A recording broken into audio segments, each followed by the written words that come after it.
pai, olá mãe, vô e vó. Sejam muito bem-vindos ao nosso canal Pais Intercessores.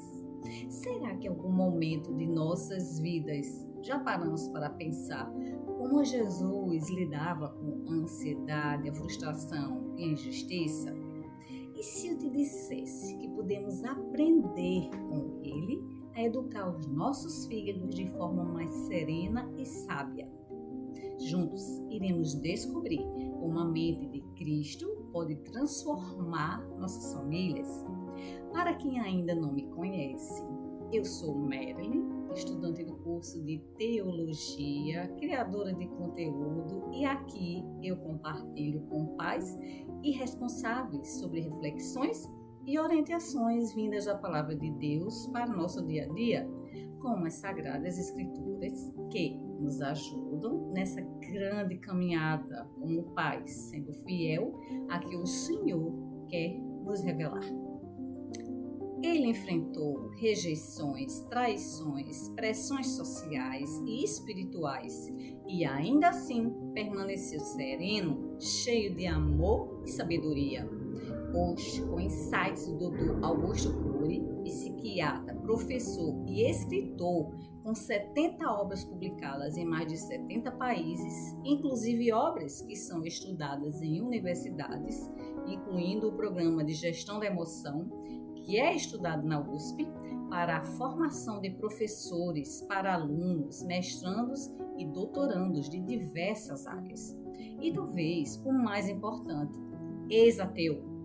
Estudou profundamente a mente de Cristo e mostrou que ninguém em toda a história teve tamanha capacidade de lidar com a dor e ainda assim manter o equilíbrio emocional.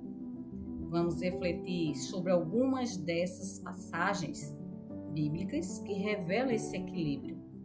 E ao final, nós teremos também uma oração poderosíssima, inspirada no livro O Poder dos Pais que Oram, da escritora Stormel Martin, do capítulo Adquirindo a Mente Equilibrada.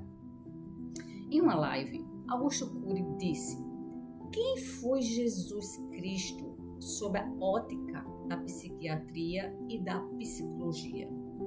Que homem é este que, sem derramar uma gota de sangue, sem levantar a sua voz, sem recorrer a armas, pressões ou promessas de riquezas, conquistas, o poder conquistou milhões, centenas de milhões, bilhões de corações ao longo dos séculos?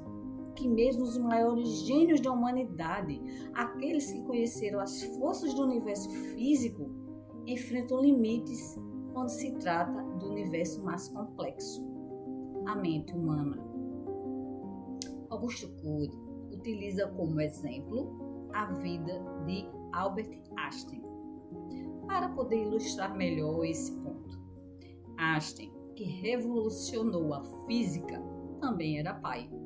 Porém, diante das dificuldades de seu filho, que apresentava comportamentos que rompem os parâmetros da realidade, Einstein se sentiu incapaz de ajudá-lo.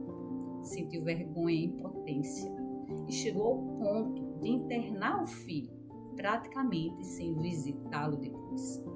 Cury evidencia que mesmo pessoas brilhantes e conhecedoras das leis do universo podem ser derrotadas pela complexidade da mente humana. O ponto central que ele destaca é que todo ser humano, independentemente de transtornos mentais, é único, irrepetível e insubstituível. A ciência, o talento e a inteligência não garantem competência emocional ou habilidades para lidar com problemas psicológicos, especialmente quando se trata de pessoas próximas. Esse exemplo serve para nos lembrar que não devemos nos julgar nem aos outros pela dificuldade de lidar com a mente humana. A compaixão, a paciência, o acolhimento são muito mais importantes do que a lógica ou a genialidade. Ao usar a história de Einstein, Augusto Cury nos ensina que todos somos vulneráveis e precisamos de apoio. Cada pessoa é única e o cuidado emocional não é um sinal de fraqueza, mas de humanidade. O poder do equilíbrio está na mente de Jesus. Iremos ouvir agora alguns exemplos bíblicos, como a mulher adúltera, e aprendermos sobre o autocontrole de Cristo. Arrastaram até Jesus uma mulher que pegaram em flagrante adultério. Queriam o seu veredito. O mundo inteiro conhece a resposta. Está em João, capítulo 8, versículo 7. Aquele que dentre vós está sem pecado, seja o primeiro que atire pedra contra ela. Mas essa foi a segunda resposta. A primeira foi a atitude de Jesus quando escreveu na areia. Por quê? Porque ele tinha o mais alto nível de autocontrole. Ele não reagiu de imediato, ele não foi tomado pela pressão, fúria. Ele foi surpreendente. Enquanto escrevia no chão, Jesus em silêncio fazia a oração dos sábios. Ele não gritou, não discutiu e não devolveu a agressividade. Silenciou por fora e por dentro gritava: que homens são esses que querem apedrejar essa mulher?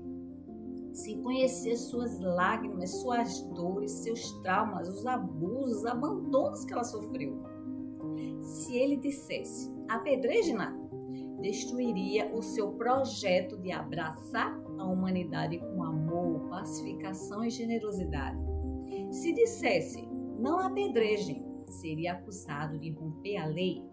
Então, quando não havia resposta aparente, ele nos ensinou o caminho, o silêncio proativo e o autocontrole. Quantas vezes, quando somos criticados, rejeitados, ofendidos, reagimos na hora, elevamos o tom de voz, devolvemos da mesma forma a agressão. Mas Jesus mostrou outro caminho: escrever nas tábuas da mente e preservar a paz interior. Porque a nossa paz vale mais que qualquer discussão. No segundo momento, quando insistiram, ele respondeu com ousadia: ok, podem predejá-la, mas antes mudem a base do julgamento. Quem não tiver erros e falhas, atire a primeira pedra. Essa frase mudou tudo. Cury diz que atrás dela está o topo da psicologia, a consciência crítica, o topo da ciência jurídica, a capacidade de se colocar no lugar do outro, o topo da sociologia, o respeito à integridade da pessoa. Aquela multidão que veio foi tomada pela fúria e raiva, saiu impactada. Jesus não impediu o julgamento, ele apenas mudou o critério. E esse novo critério calou cada um dos acusadores. Olhando essa atitude dos fariseus nos tempos atuais, vemos pais que atiram pedra nos filhos, casais atirando pedras um no outro, famílias e sociedades seguem lançando pedras, mas Jesus nos convida a um caminho diferente, o do autocontrole, da generosidade e da consciência de que todos nós somos falhos. Infelizmente, segundo Cury, o homem mais famoso de todos os tempos é, curiosamente, o menos conhecido em sua personalidade, em sua mente e nas ferramentas que utilizou para proteger as suas emoções, promover saúde mental e formar pensadores. É surpreendente que todas as universidades tenham falhado ao não estudar profundamente a mente de Jesus Cristo e as suas estratégias para transformar pessoas comuns em líderes que mudariam a história. Outro exemplo são os alunos que ninguém escolheria. Jesus não reuniu discípulos intelectualmente brilhantes, nem emocional ou culturalmente qualificados. Pelo contrário, eram homens toscos, ambiciosos e frágeis. Pedro, impossível, chegou a cortar a orelha de um soldado. Tiago e João sonhavam com posições de poder no reino terreno, a ponto de envolverem a pobre da mãe para poder pedir lugares de honra. Judas, único, com formação mais refinada, acabou traindo o mestre. E, mesmo assim, Jesus moldou esses homens como barro bruto, transformando-os em obras-primas intelectuais e emocionais que mudaram o rumo da humanidade. Jesus, ele formou seus discípulos, desenvolvendo neles empatia, autocontrole e a capacidade de pensar antes de reagir. Mostrou que quem vence sem riscos triunfa sem glória. O poder, ele não deve ser usado para manipular, conquistar seguidores ou obter vantagens, mas para amar incondicionalmente o ser humano. Enquanto políticos e líderes buscam prestígio, Jesus nunca agiu por interesse próprio. A sua motivação era o amor.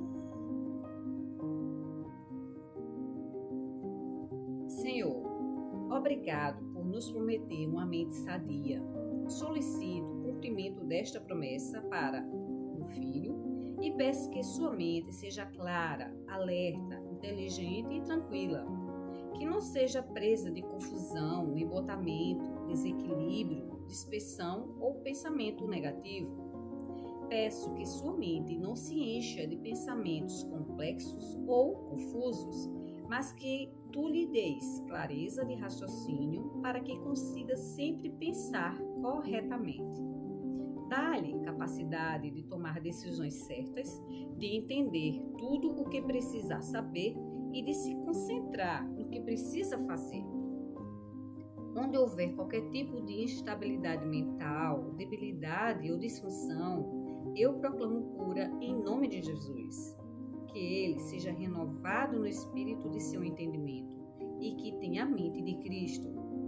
Peço que ele te ame de todo o coração, alma e mente, e que não haja lugar nele para as mentiras do inimigo ou para o clamor do mundo. Que a palavra de Deus se enraize em seu coração e encha sua mente com o que é verdadeiro, nobre, justo, puro, amável, de boa fama, virtuoso e louvável. Faze-o entender que o que entra em sua mente torna-os parte dele, para que pese com cuidado o que vê e ouve. Tu disseste: Tu, Senhor, conservarás em perfeita paz aquele cujo propósito é firme, porque ele confia em ti. Peço para que sua fé em ti e na tua palavra cresça dia a dia, para que viva em paz e goze de sanidade mental para sempre. Amém, amém e amém.